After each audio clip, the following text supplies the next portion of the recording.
Bienvenidos a la lección número 1 del adiestramiento, análisis de estrés y flexibilidad en sistemas de tubería. En los temas a tratar en cada una de las lecciones se tocarán los aspectos más importantes de cada área de conocimiento, los cuales estarán explicados detalladamente en los puntos de la lección correspondiente.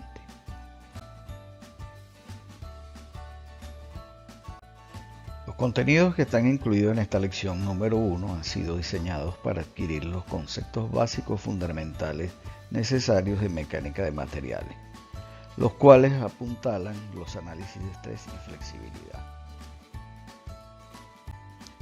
Mecánica de materiales. La mecánica de materiales es un apéndice de la mecánica que basa sus fundamentos en la física clásica.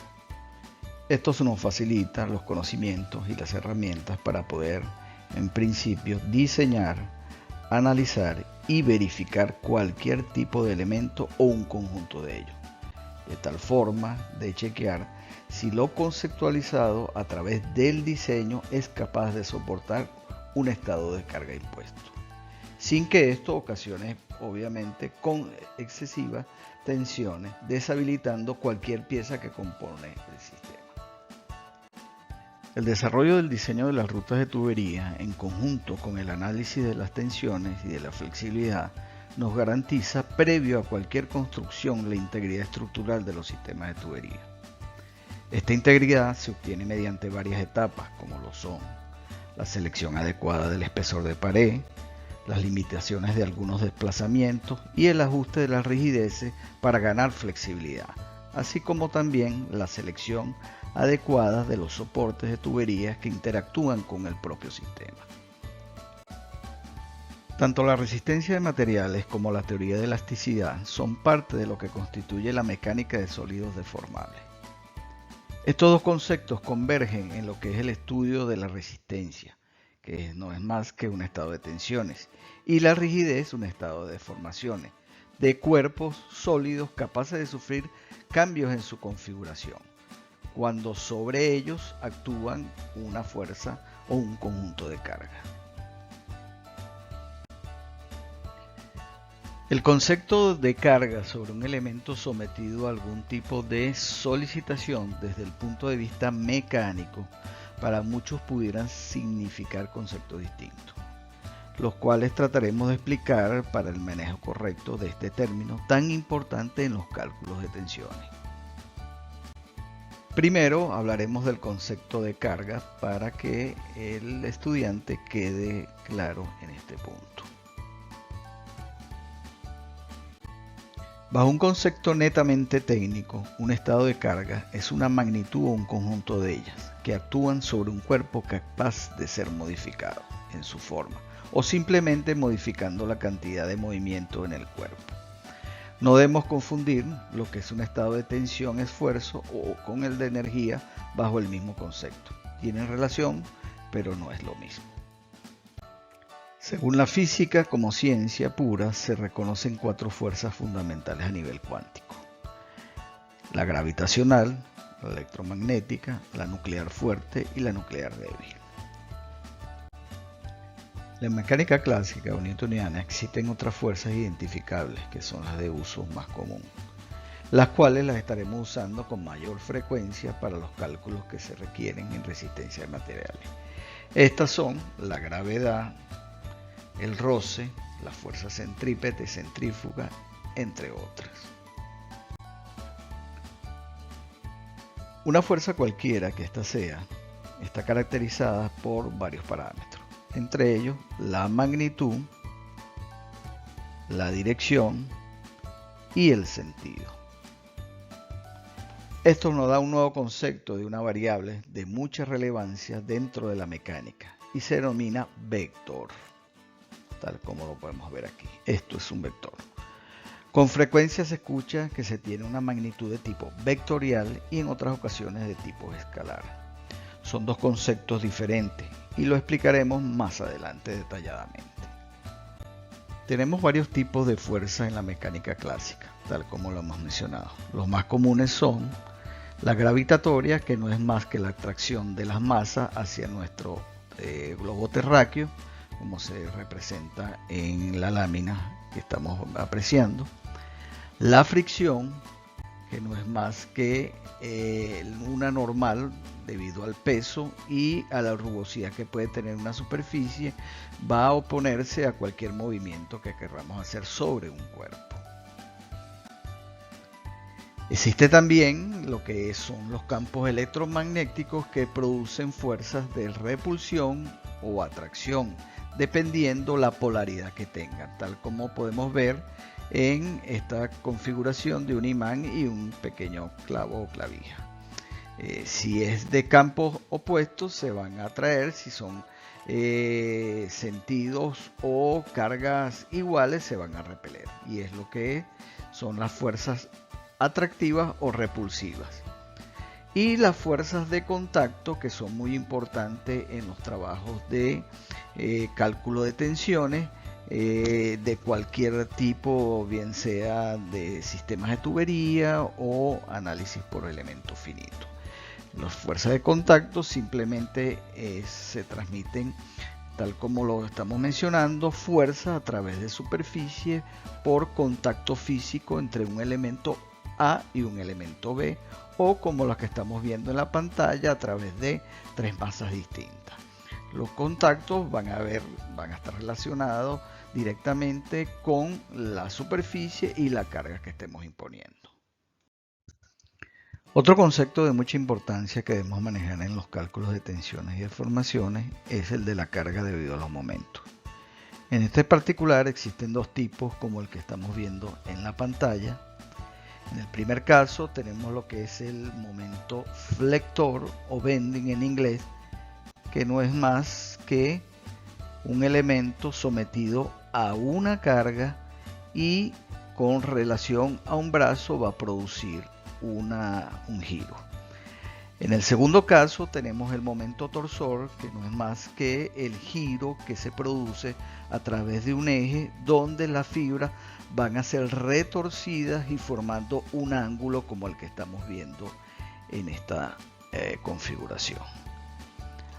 Ambos son importantes en el cálculo de tensiones en los sistemas de tubería, pero si vamos a ponderar cuál es más relevante con respecto al otro, estaríamos diciendo que el momento flector o bending va a predominar normalmente sobre el torsor.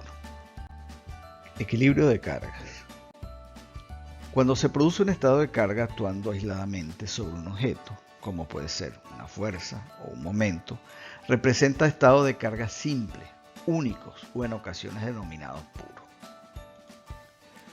Estos estados de carga pueden o no estar equilibrados, como estamos viendo en esta figura. Cuando un estado de carga en un punto cualquiera sobre un elemento tiene cargas iguales, es decir, de magnitud pero sentidos opuestos, se puede decir que el cuerpo está perfectamente equilibrado.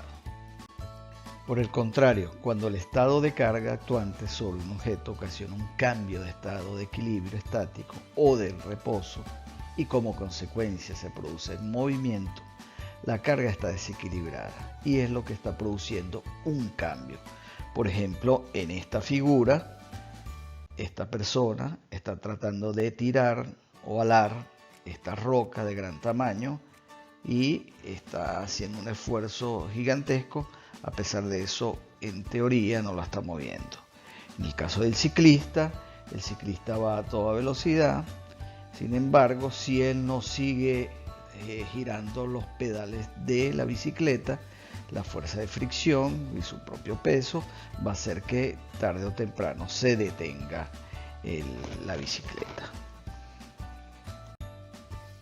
Esfuerzo, tensión o estrés son tres palabras que significan básicamente lo mismo.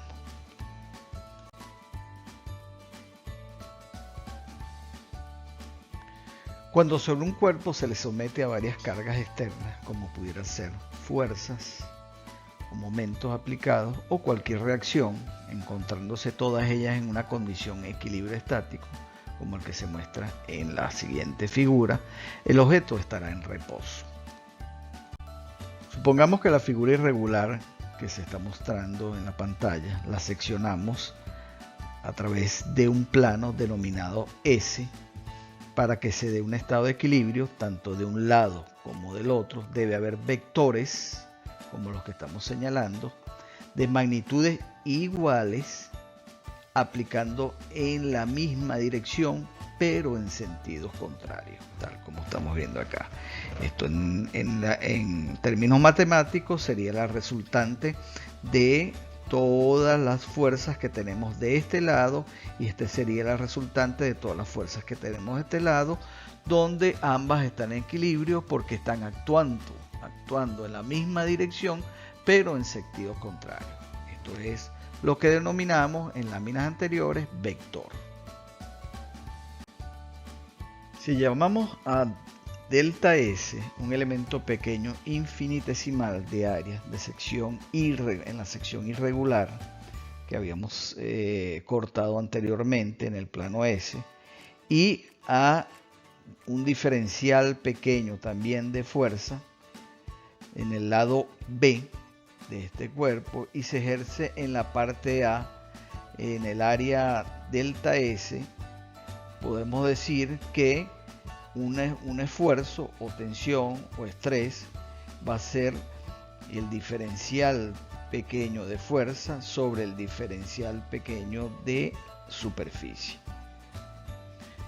lo que representará para nosotros la tensión o el esfuerzo promedio sobre una superficie considerada. En este caso, la superficie irregular que teníamos anteriormente, si es un elemento tipo cubo, por ejemplo, que está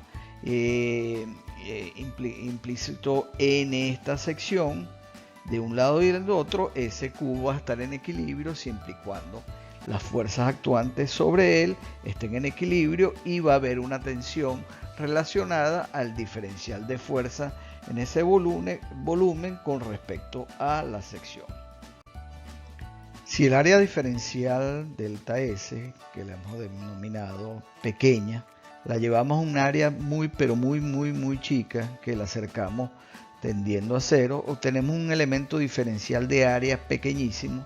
Por lo tanto, la tensión en un punto, en una superficie S, cualquiera de este elemento, por muy pequeña que sea, ese cuerpo va a sufrir una tensión en ese punto, donde eso va a ser el límite de la tensión, digamos, va a ser el límite del diferencial de esa superficie tendiendo a un punto muy pequeño, y eso es lo que se conoce como diferencial de una fuerza con respecto al diferencial de una sección cualquiera. Y esto más adelante nos va a servir para explicar algunos conceptos. Es lo que estamos viendo aquí en pantalla, un diferencial de fuerza con respecto a un diferencial de una sección cualquiera de esta figura o cualquier elemento o cuerpo. La tensión, por lo tanto, de acuerdo a las ecuaciones que hemos estado viendo anteriormente, el diferencial de fuerza y con respecto al diferencial de área, tiene unidades de fuerza por unidad de superficie. En este caso, viendo la pantalla, tenemos newton metro cuadrado, que no es más que pascales. En el sistema internacional es común utilizar esta unidad, o megapascales, o kilogramos centímetro cuadrado, o newton milímetro cuadrado, o newton metro cuadrado, como estamos viendo aquí. En el sistema inglés pudiéramos estar usando PSI o kilo PSI, o libras por pulgada al cuadrado, que viene siendo lo mismo que PSI. Por otro lado, la tensión tiene características y magnitudes distintas dependiendo del punto y a la orientación de la sección que se elija, tal como estábamos viendo en el cuerpo anterior, donde en la sección, dependiendo la orientación que se dé o el estudio que se esté haciendo, vamos a obtener, digamos, resultados de tensiones dependiendo del plano donde se esté evaluando tensiones distintas. Esta información es muy significativa cuando se desarrollan análisis de tensiones sobre cualquier elemento de un sistema. No solamente sistemas de tubería, sino cualquier elemento mecánico que estemos analizando. Por lo general, la tensión no es normal a un plano de corte específico. Habría que ver dónde están, digamos, los planos principales de corte, donde hay tensiones que son normales, y en otros casos van a haber tensiones relacionadas a fuerzas de momento en un punto que se pueden descomponer en dos términos, y esto va a dar tensiones de características distintas. Por un lado, en un cuerpo sometido a un estado de carga, como el que estamos viendo en la pantalla, podemos tener la tensión normal, en este caso una tensión normal, que la estamos viendo acá como sigma, de acuerdo con un plano seleccionado, normalmente designado con la letra sigma como tal. Esos son, digamos, características o nomenclaturas ya bastante usadas internacionalmente, y se ha adoptado en muchos textos la letra griega sigma. Y por otro lado, la tensión tangencial, que es esta que estamos viendo aquí como tau, en dicho plano, que se llama comúnmente con la letra griega tau, y es lo que se conoce como la tensión al corte o la tensión tangencial.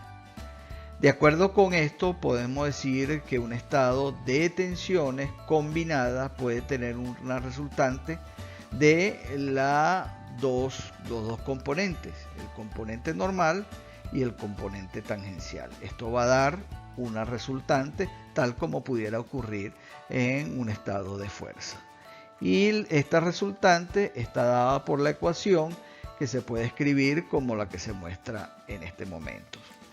El estado resultante o un estado equivalente va a ser igual a la normal al cuadrado más la cortante al cuadrado. A raíz de eso nos va a dar un estado de tensión resultante sobre una superficie, sobre un volumen, sobre un elemento de tipo mecánico o estructural. La tensión tangencial se puede descomponer, la tensión tangencial que estamos viendo acá en esta pequeña figura, se puede descomponer en relación a los ejes paralelos, en este caso este eje cartesiano X, Y y Z, de un volumen diferencial que está contenido en cualquier elemento en el espacio. Igualmente con respecto a relación a sus ejes perpendiculares a cada una de las caras de este cubo. Si hacemos una descomposición de las tensiones en el volumen genérico que hemos estado viendo, planteado de acuerdo a los ejes cartesianos que tenemos acá, X, Y y Z, podemos relacionar un estado de equilibrio de tensiones como el que estamos viendo en la imagen por medio de todas estas relaciones. Este estado de equilibrio vamos a tener tensiones que son normales, digamos, a las caras de estos cubos, y vamos a tener tensiones que son normales a los ejes pero paralelos a las caras. En todo análisis de mecánica de sólidos o resistencia de materiales, como se llama en la latitud de muchos del mundo donde nos encontremos, en algunos mecánica o resistencia de materiales, mecánica de sólidos, entre otras formas de llamarlo. Se debe tener claro que componentes de tensiones estamos haciendo referencia. No es lo mismo un estado de tensión normal como la que estamos viendo aquí, sigma X, sigma Y, sigma Z, y los tau. Son tensiones, ambos son tensiones, pero de naturaleza distinta. Entonces debemos tener claro, como lo estamos diciendo, a qué componentes estamos haciendo referencia en nuestros cálculos. Eso es importante, y esto cobra mucha importancia en los códigos que hay que aplicar más adelante para la comparación, digamos, de los resultados de tensiones sobre cualquier elemento y determinar si un diseño va a resultar válido o no. Y esto pasa por discriminar bien y saber de qué tensiones estamos hablando. En conclusión, se puede ver que las tensiones normales con referencia a un sistema de eje cartesiano X, Y y Z, los subíndices que estamos indicando, designados solo con una letra, representan las tensiones normales actuando en cada una de las caras de ese cubo. Por ejemplo, aquí tenemos sigma Y, sigma Z, sigma X, sigma Z', sigma I'. Esas son todas tensiones normales, digamos, perpendiculares perfectamente a un plano considerado. Mientras que para las tensiones de tipo tangencial, el primer carácter que se puede verificar en estos tau, por ejemplo tau IX, el primer carácter de este indica el eje al cual es normal, la superficie, es decir, en qué cara actúa, y la otra letra indica a qué eje paralelo es el componente tangencial. Por ejemplo, veamos en esta figura. En esto tenemos, por decir algo, tau sub IX. Tau sub IX está indicando que es paralelo o es perpendicular a la cara I y en dirección a X. O sea que el primer carácter de esto indica el eje al cual es normal. O sea, por dar otro ejemplo, tau, vamos a buscar acá uno, ZX. Z es la parte que indica el plano al cual es normal y X en la dirección que está actuando. Tau ZX. Z, plano normal. Y X, la dirección donde está actuando. Que es paralelo o en el sentido o en la dirección X. Pero actuando en una cara donde o una superficie que es normal al eje Z.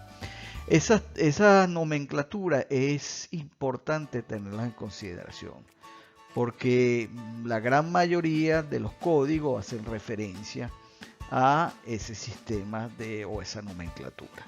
Por lo tanto, es bueno que repasemos un poco esto de la mecánica de resistencia a materiales que algunos hemos visto en la universidad. Para un estado de tensiones en equilibrio, al igual que un estado de carga debido a fuerzas o momentos, debe haber componentes de tensión de igual magnitud y de sentidos opuestos, de tal manera que se pueda alcanzar en un elemento o un volumen de un elemento el equilibrio estático del cuerpo. De una manera simple, la siguiente figura establece este equilibrio en lo que se refiere a tensiones de corte. Por ejemplo, si vamos a una cara del cubo anterior, tenemos que tener tau xi o tau sub xi equilibrado con un tau sub zi.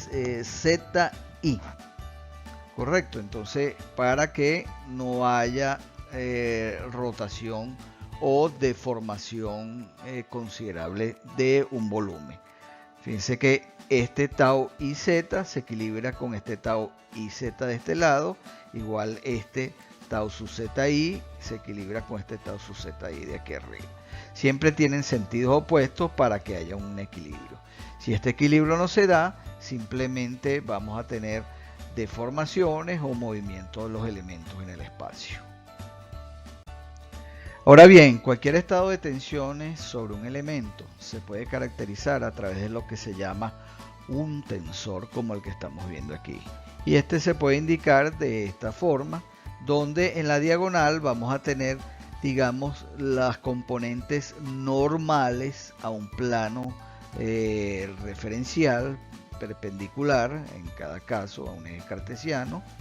Y en el, digamos, opuesto a esta diagonal de las normales, vamos a tener las correspondientes taus que equilibran un elemento o un volumen en el espacio. Vamos a tener las características del cortante de un lado, las características del cortante del otro, sobre la diagonal de las normales. Eso es lo que se conoce en mecánica como un tensor. Bien, ahora hablaremos de lo que son las deformaciones en los cuerpos debido a las cargas, porque sabemos que por una aplicación de carga en un elemento sólido probablemente vayan a ocurrir deformaciones en él. Tanto los desplazamientos como las deformaciones en cualquier tipo de análisis de tensiones de cuerpos rígidos son de suma importancia y estos deben estar relacionados con respecto a las distintas direcciones cartesianas que hemos estado viendo. Estas deformaciones son principalmente causadas por fuerzas y momentos, tal como podemos ver en este puente. Hay deformaciones, aquí están señaladas estas deformaciones en metros y son pequeñas en relación si son metros. Esto quiere decir que en el espacio toda esta estructura se ha movido una cantidad determinada en función de las cargas que son aplicadas sobre él. En términos prácticos, los desplazamientos y deformaciones están delimitados en los cuerpos por los materiales con geometría determinadas cuyas rigideces no son infinitas. En ocasiones tendemos a pensar que vemos elementos mecánicos o estructuras que se ven robustas y pensamos que la rigidez pudiera ser infinita, lo cual no es cierto. En este punto se debe resaltar que todo cuerpo tiene su propia rigidez característica, inclusive nuestro cuerpo humano. Términos que explicaremos al detalle más adelante en el transcurso de este curso por su importancia en los cálculos de tensiones. La deformación en un cuerpo ocurre como resultado de un estado de carga actuante sobre él, tal como estamos viendo. Cuando los movimientos por deformación en un elemento sólido cualquiera es relativamente pequeño comparado con el tamaño o las dimensiones principales que rigen, digamos, la geometría del elemento, es lo que se denomina principio de rigidez. O sea, deformaciones pequeñas en relación al tamaño del cuerpo. Eso es lo que se denomina el principio de rigidez. En los cuerpos con materiales mecánicamente isótropos o isotrópicos, las tensiones normales actuantes dan lugar a alargamiento de las piezas, mientras que las tensiones tangenciales, como las que estamos viendo en la pantalla, distorsionan el cuerpo. Esto ha sido demostrado a través de ensayos experimentales. Esta tensión que estamos ejerciendo en este elemento lo que hace es acortar la sección pero alargar en otro sentido. En este caso, cuando estamos aplicando tensiones de corte, lo que hace es distorsionar los elementos como el que estamos viendo. A continuación hablaremos de la rigidez, término que es muy importante en la estimación de tensiones. A continuación se explicará dos conceptos de mucha importancia en los cálculos de tensiones, y estos son resistencia y rigidez, los cuales tienen relación pero no son los mismos términos. La capacidad que tiene un cuerpo o elemento o un conjunto de varios elementos de soportar un estado de carga que se le aplique sin llegar a colapsar es lo que se conoce como resistencia. La rigidez es una propiedad de los sólidos de oponerse a tales deformaciones. Este término llamado rigidez los estaremos mencionando con mucha frecuencia y en repetidas ocasiones durante el desarrollo de este curso, ya que es de suma importancia en los análisis de tensiones o esfuerzos. Determinar la relación entre las cargas impuestas sobre cualquier cuerpo en sus distintos puntos de cualquier tipo de estructura, incluyendo los sistemas de tubería, y la ocurrencia de los desplazamientos y deformaciones como consecuencia de la carga es una de las tareas fundamentales para cualquier tipo de análisis del tipo estructural. En relación entre lo que son las cargas, o la relación entre lo que son las cargas en cada uno de estos puntos que conforman, digamos, una estructura, un elemento, una tubería, y los desplazamientos que experimentan cada uno de ellos, constituyen la base de los métodos para realizar los análisis de tensiones o estrés. Por un lado vamos a tener la carga, por el otro lado vamos a tener el desplazamiento. Por lo general la mayoría de las personas tienen una idea de lo que es la rigidez. Esto debido a que se tienen unas primeras nociones empíricas de los comportamientos de los elementos elásticos, como pueden ser un muelle, un resorte, un spring en inglés, etc.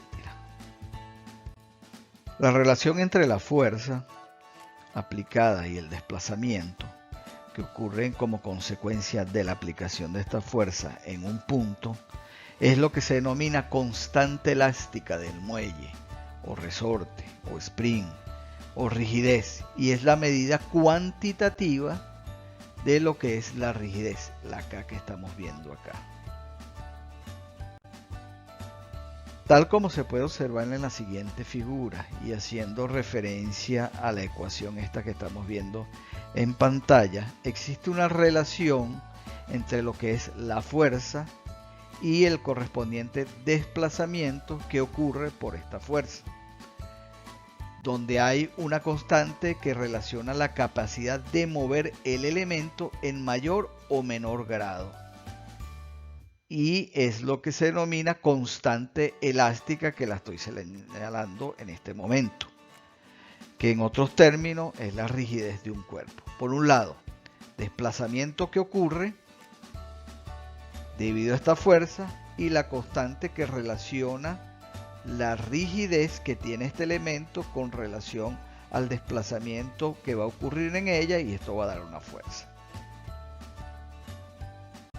Ampliaremos un poco más el concepto de rigidez y desplazamiento, conceptos que son muy importantes por la relación que tiene con la fuerza y finalmente con las tensiones. Hay una región en los cuerpos que están sometidos a una carga que se conoce como región elástica y linealidad. De aquí surge la siguiente pregunta relacionada que vemos en pantalla. ¿Qué es la llamada ley de Hooke? Que en muchos casos la hemos escuchado, y por qué tanta importancia. Se puede decir que un cuerpo no es ni perfectamente elástico ni tampoco 100% inelástico. Si al aplicar una carga a un cuerpo como el que estamos viendo aquí, representado por una viga, no se sobrepasa ciertos valores, las magnitudes permanentes de deformación que pueden ocurrir en ese cuerpo serán pequeñas o despreciables. Y como consecuencia de esto lo podemos caracterizar ese elemento como un cuerpo elástico. En esta zona elástica de los cuerpos, bajo la aplicación de carga y posteriormente a la descarga de la carga que le hemos aplicado, no exhibirán deformaciones permanentes. Eso es lo que se conoce como trabajo en la región elástica. La figura que se muestra a continuación, similar a la anterior, tiene varios puntos característicos que nos ofrecen cierta información valiosa cuando hacemos cálculos. Por ejemplo, el punto PE que estamos viendo aquí se conoce como valor límite elástico. El punto PP o P sub P se conoce como límite de proporcionalidad. Para estados donde la carga aplicada sea menor que el valor que estamos indicando aquí, PP, los desplazamientos se comportan proporcional dependiendo a la carga a la cual se esté sometida el elemento. En la mecánica de resistencia de materiales, esta respuesta del material cuando es elástico en esta zona se conoce universalmente como la ley de Hooke por el investigador. Aquí tenemos parte del extracto de lo que fuese la primera publicación de este investigador inglés. La ley de Hooke es la más importante en lo que se refiere a todos los cálculos estructurales bajo el régimen elástico, entiéndase, siempre bajo el régimen elástico lineal, y es la base de la gran mayoría de los cálculos de estrés o tensiones, flexibilidad conocidos hoy en día.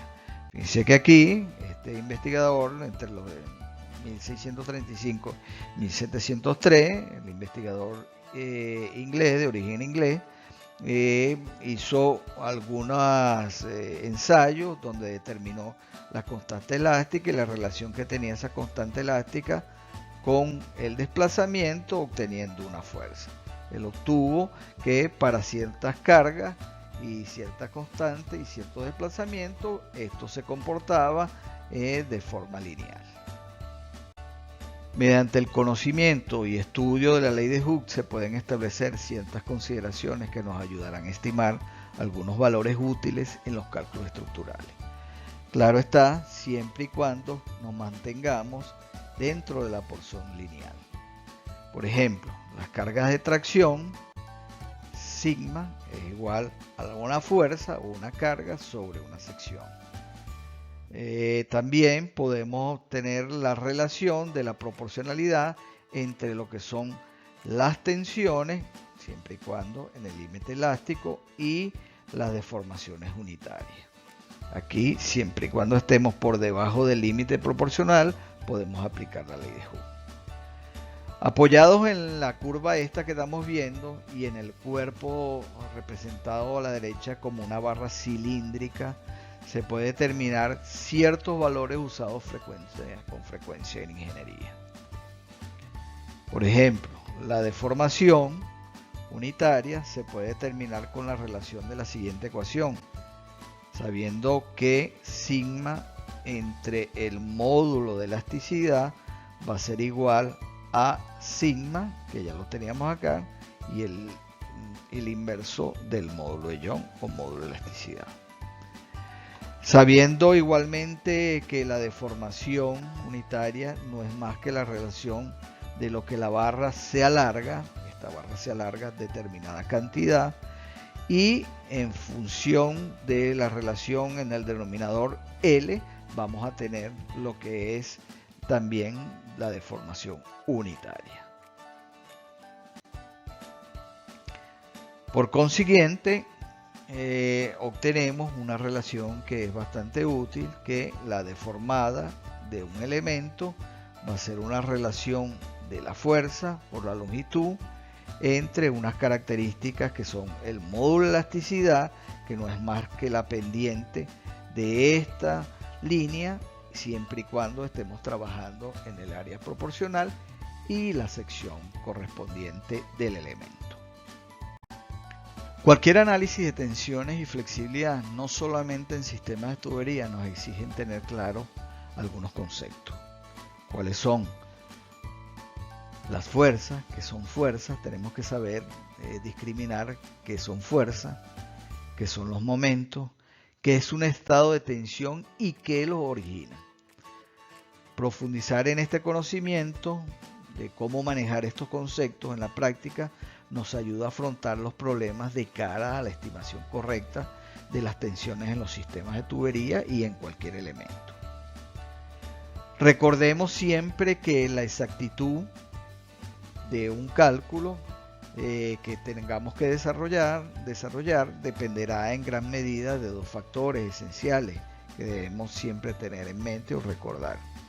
De los datos recibidos, es muy importante los datos que se estén manejando, recibidos de los clientes, de un tercero, del proyecto, y de los datos desarrollados que estemos generando a través de nuestros cálculos.